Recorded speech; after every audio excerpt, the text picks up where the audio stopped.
Chers frères et sœurs, enfants, jeunes hommes, jeunes filles, chers amis, bonsoir.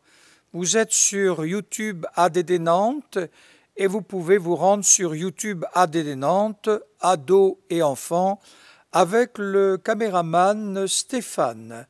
C'est avec une grande joie que je viens vers vous pour partager la parole de Dieu, pour fortifier votre foi, pour vous amener à découvrir ce qui est écrit dans la parole de Dieu.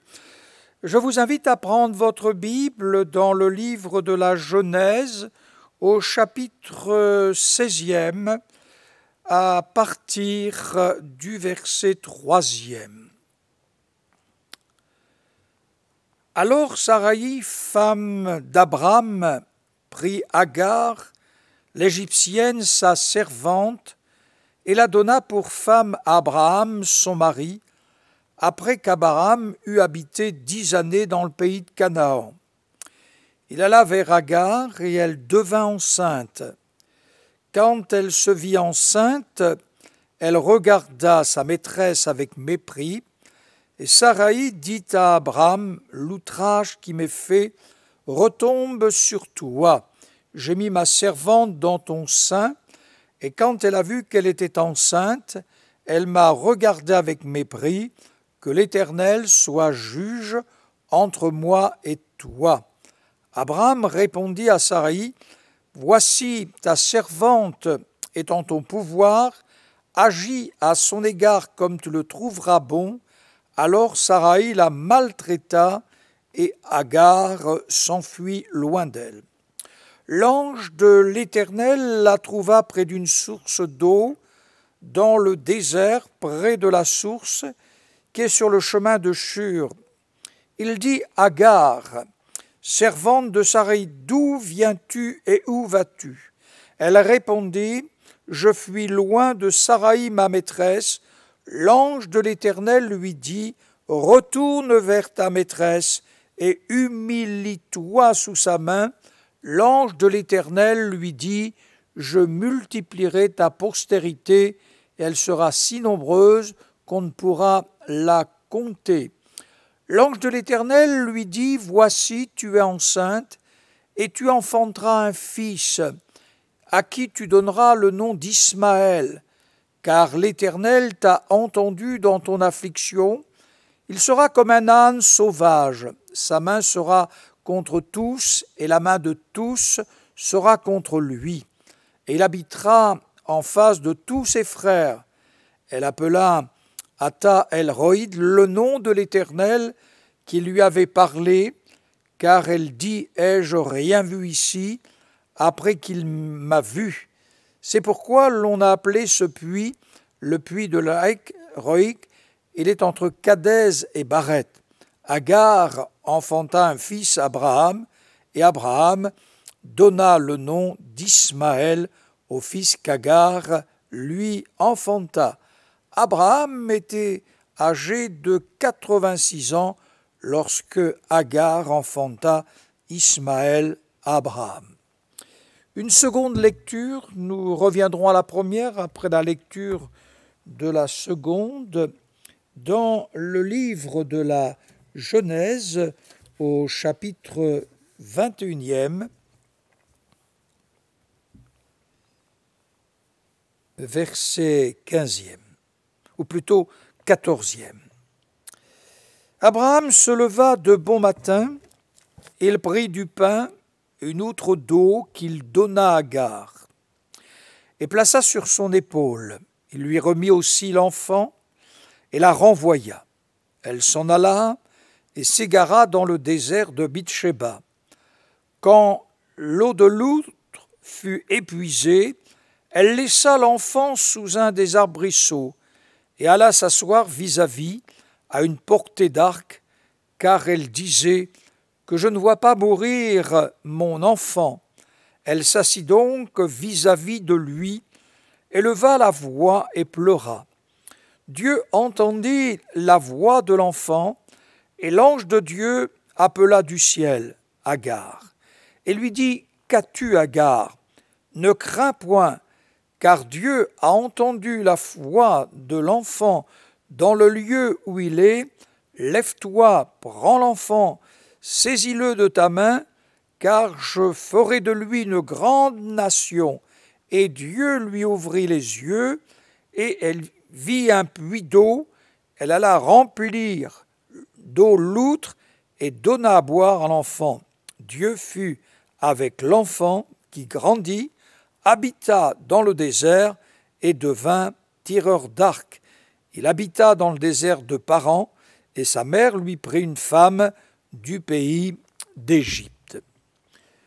Deux histoires pour la même femme, et que Dieu nous bénisse, nous fortifie, et que nous puissions en trouver un sens spirituel. Abraham, la Bible nous montre qu'il a 75 ans. Cet homme est riche en or, riche aussi en troupeaux. C'est un homme qui ne connaît pas Dieu, qui vit dans le monde de l'idolâtrie. Et cet homme, à partir de l'âge de 75 ans, a une destinée glorieuse et merveilleuse. Quel que soit notre âge, ne fermons pas notre cœur à la voix de Dieu, parce que Dieu aussi a de grands projets pour chacun d'entre nous. L'Éternel dit à Abraham, « Va-t'en de ton pays, de ta patrie et de la maison de ton père, dans le pays que je te montrerai, je ferai de toi une grande nation et je te bénirai. Je rendrai ton nom grand et tu seras une source de bénédiction.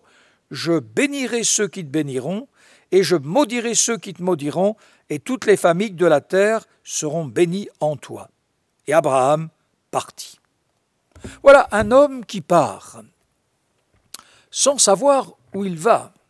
Bien sûr, Dieu sait où il va le conduire dans ce pays de Canaan. Mais lorsqu'il arrive, la Bible nous dit qu'il y eut une famine dans le pays.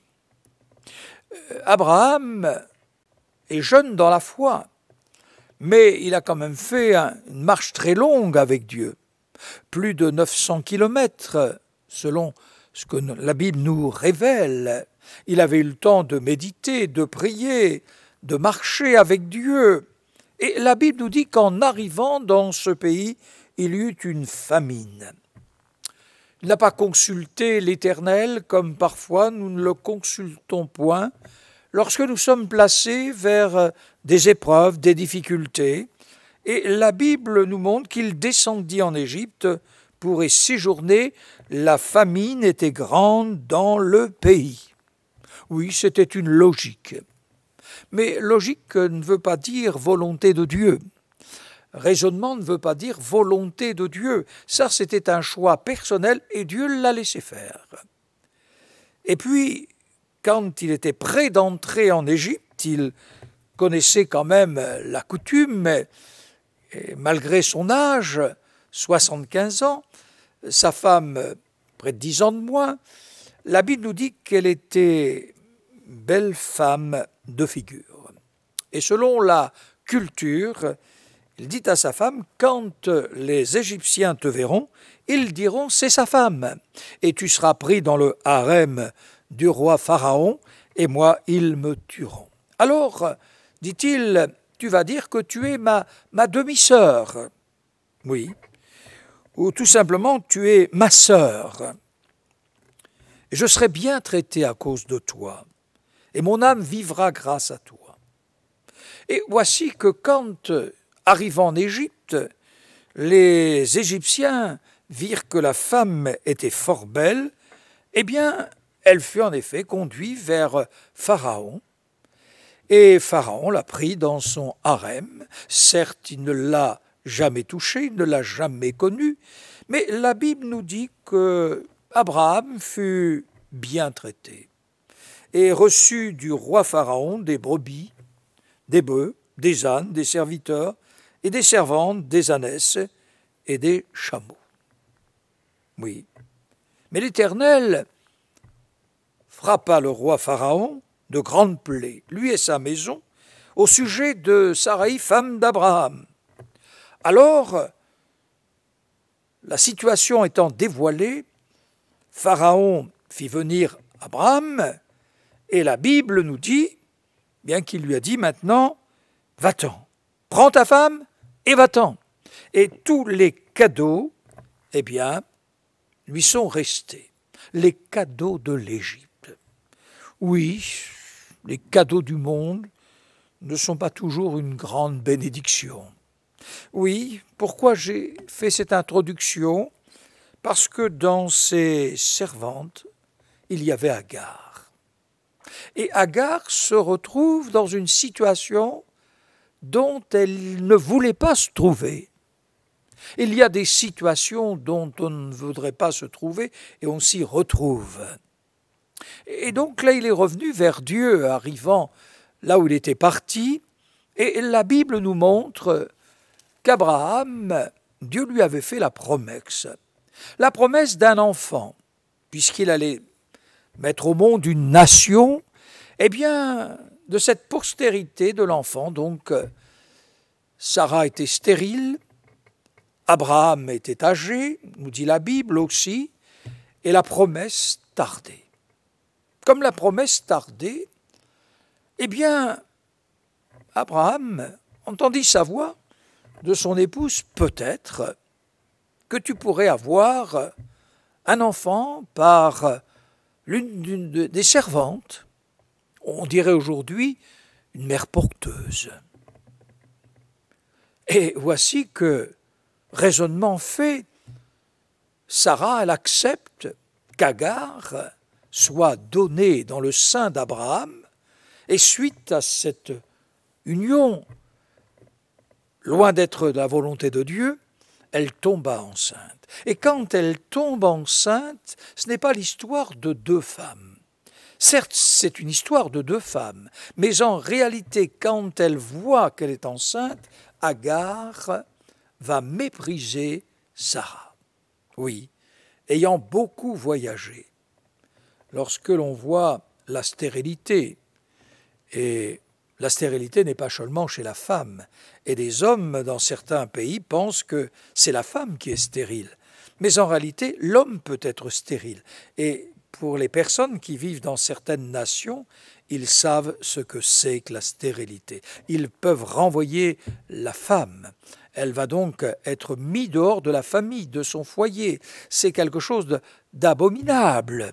Je me souviens un jour, nous étions dans un pays et nous parlions, et nous étions 3 missionnaires, et il y avait à quelques mètres là de nous étions sur le parking et nous échangions. Et puis il y avait une femme avec un bébé dans le dos et elle avait quelques bananes dans ses mains. Et lorsque la conversation fut terminée entre les 3 missionnaires, je suis resté avec l'autre missionnaire, on a échangé, et cette femme s'est approchée. Elle m'a pris la parole et elle m'a présenté l'enfant. Elle m'a dit, c'est votre fruit, ça. Et moi, j'étais stupéfait. C'est votre fruit. Mais j'ai dit, je ne comprends pas ce que vous voulez dire. Mais si, quand vous êtes descendu là à la maison, mon mari, c'est votre serviteur, c'est lui qui vous fait la cuisine. Ah oui, vous étiez stérile, oui, et Dieu vous a exaucé. On a béni Dieu ensemble, elle m'a remis quelques bananes pour me remercier. Oui, Dieu l'avait exaucé. Et cette femme a eu d'autres enfants. Oui, c'est une grâce.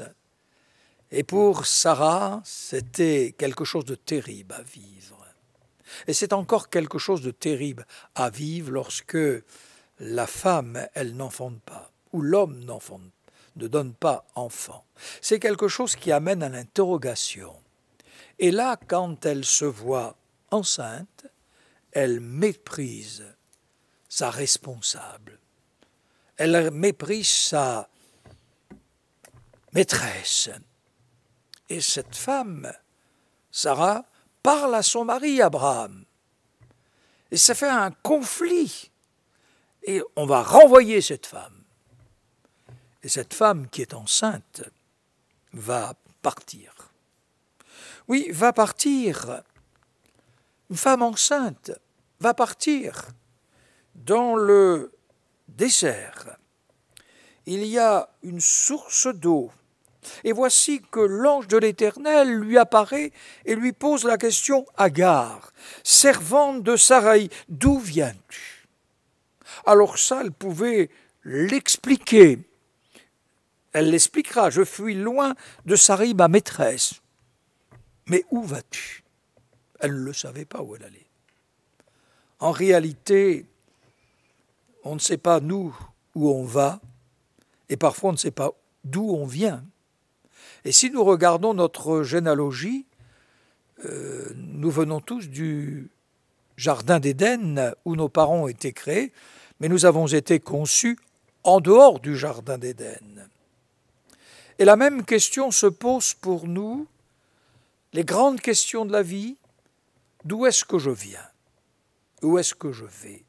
Et parfois nous sommes sans direction. Nous cherchons où nous allons. Et nous nous posons la question: qu'est-ce qu'il y a après la mort? D'où est-ce que je viens? Y a-t-il Dieu? Est-ce que Dieu vraiment est celui que je vais rencontrer? Oui, est-ce que la vie vaut la peine d'être vécue? On se pose toutes les questions. Oui, d'où viens-tu?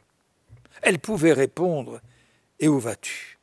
Je viens, je fuis loin de ma maîtresse. Et l'ange de l'Éternel lui dit: retourne vers ta maîtresse et humilie-toi sous sa main. Victime, elle doit retourner, elle doit s'humilier. C'est des choses qui nous sont incompréhensibles. Et l'ange de l'Éternel va révéler la situation: tu es enceinte, tu enfanteras un fils et tu lui donneras le nom d'Ismaël. Et tout à coup, quelque chose s'est produit. Oui, Agar reconnaît Dieu lui-même comme l'auteur de cette révélation. Tu es un Dieu de vision, un Dieu qui est qu'on voit. Elle a vu le Dieu qui la voyait. Ai-je donc vu? C'est la surprise dans le désert même, l'endroit où l'on pourrait s'attendre le moins à une révélation divine. Oui, Dieu l'a suivi du regard et elle l'a même vu. Ai-je vu? Oui, Dieu n'est pas celui qui nous abandonne. Dieu est celui qui parcourt. Et on pourrait personnellement se poser la même question: je suis dans le désert de la vie. Je suis là avec tout ce que, dans mes préoccupations. Et aujourd'hui, dans toutes ces nations, dans toute la déstabilisation des foyers, dans toutes ces familles décomposées, recomposées, dans tout ce trafic humain de corps d'âme et d'âme de par le monde entier, on se pose la question sur notre origine. D'où est-ce que je viens? Et on est dans ce désert de la vie. Et peut-être ce soir, une femme enceinte pourrait dire: voilà, c'est mon histoire. Je me retrouve dans cette histoire. Je suis seule. Oui. Mais Dieu est celui qui vous voit. Il sait votre désert. Il sait votre affliction. Il sait que vous êtes enceinte. Il sait si le fœtus sera un fils ou une fille. Il sait aussi le prénom, parce que Dieu dira: il s'appellera Ismaël. De retour, elle s'est humiliée profondément. Et puis, Isaac est né selon la volonté de Dieu. Et chose extraordinaire, quand Isaac a eu un certain âge, on a fait la fête. C'était normal, on faisait une fête. Et voici que quelque chose se passe, parce qu'en réalité, il y a quelque chose qui se manifeste, c'est qu'en réalité, il y a eu le rire. Et Sarah vit rire le fils qu'Agar l'Égyptienne avait enfanté à Abraham.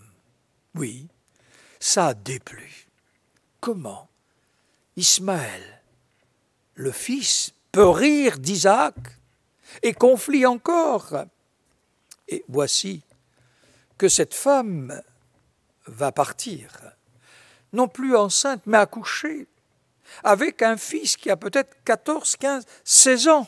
Les choses changent et Abraham se leva de bon matin, il prit du pain et une outre d'eau qu'il donna à Agar et la plaça sur son épaule. Il lui remit aussi l'enfant et la renvoya.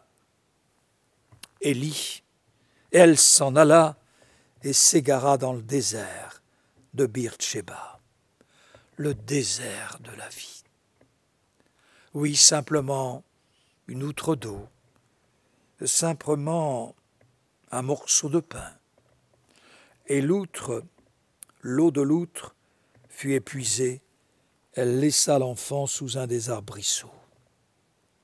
Et puis elle alla s'asseoir vis-à-vis une portée d'arc, elle disait « Que je ne vois pas mourir mon enfant ». Et elle s'assit donc vis-à-vis de lui, éleva la voix et pleura. Oui, que je ne vois pas mourir mon enfant.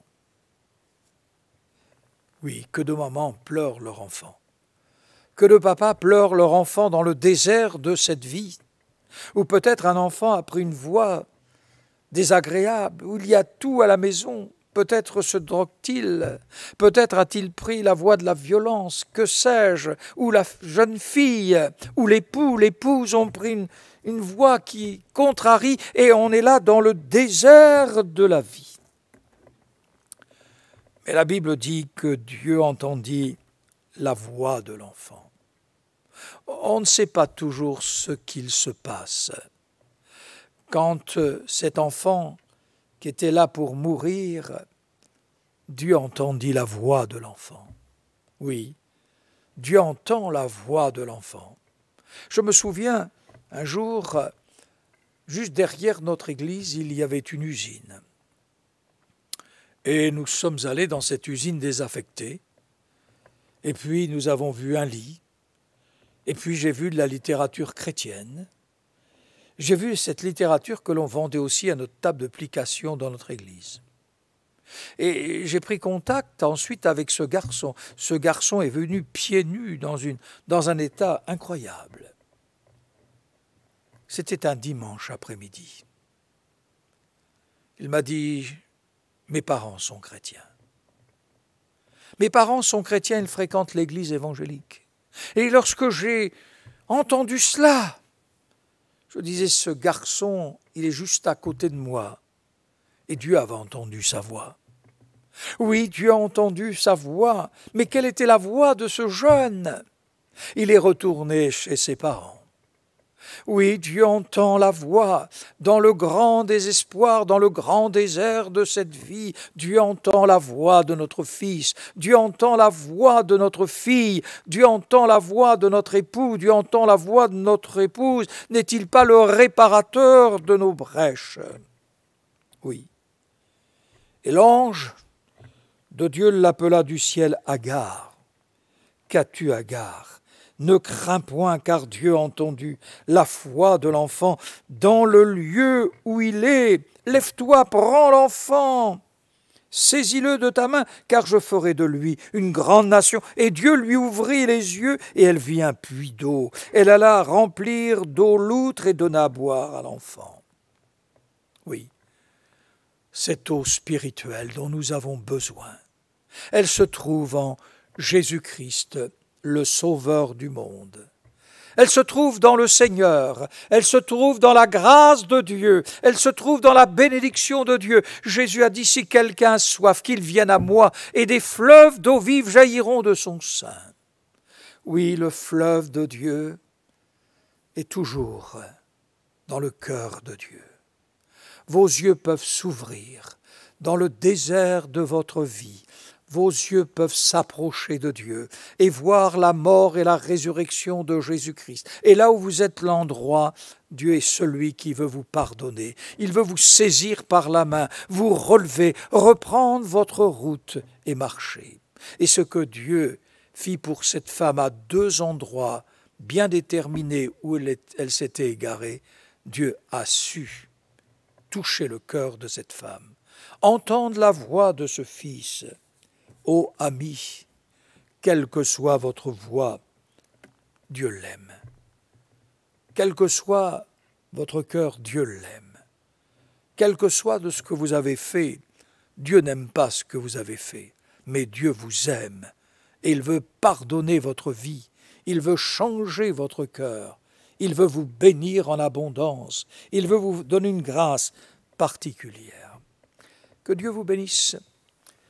Nous allons prier le Seigneur et que vos yeux s'ouvrent ce soir. Oui, reconnaissez que Dieu lui-même vous aime et qu'il est l'auteur, notre Créateur, et qu'il est l'auteur de notre salut, qui s'est manifesté en Jésus-Christ. Nous prions. Seigneur notre Père céleste, nous voulons te bénir, parce que tu as vu à 2 reprises cette femme enceinte, et cette femme avec son fils, cette femme qui a été le jouet des hommes. Tu as fait grâce et tu as su sauver. Combien ton amour nous émerveille. Tu viens dans le désert de notre vie. Tu nous fortifies, tu nous encourages. Tu es venu encore dans notre désert et tu viens dans le désert des hommes et des femmes, des jeunes gens et des jeunes filles. Fais grâce, Seigneur. Ce soir, viens aussi dans le désert de l'enfant. Et à ton nom soit la gloire. Nous te prions aussi pour celles et ceux qui s'occupent de tous les malades, dans les maisons, dans les hôpitaux. Fais leur grâce, Seigneur. Merci pour celles et ceux que tu as arrachés de la mort. Mais nous te prions pour celles et ceux qui sont partis. Seigneur, console les familles, fais leur grâce, au nom précieux de Jésus. Et avec ces centaines et centaines de millions d'hommes et de femmes, nous voulons prier pour que les hommes reviennent vers toi, pour que l'Église aussi revienne vers toi, dans le nom de Jésus. Amen. Nous allons chanter ce magnifique chant.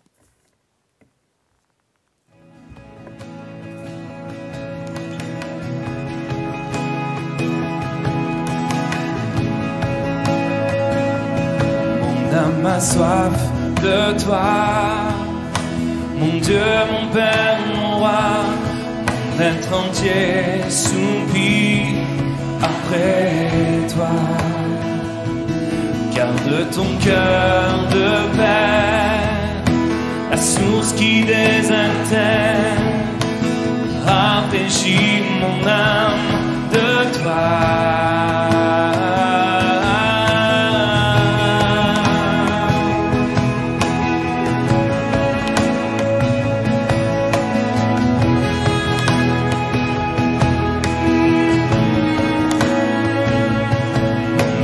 Soif de toi, mon Dieu, mon Père, mon Roi, mon être entier soupire après toi. Garde ton cœur de paix, la source qui désaltère, rafraîchit mon âme de toi.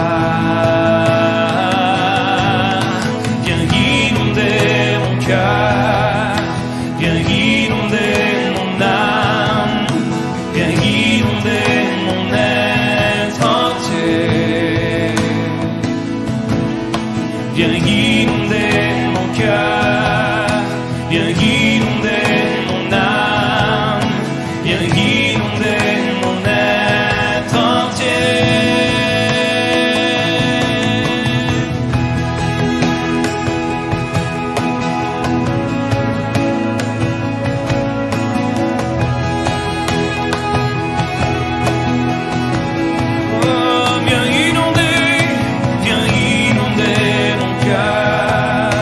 Viens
Bonsoir, bonne soirée, prenez soin de vous et prenez soin de votre vie spirituelle.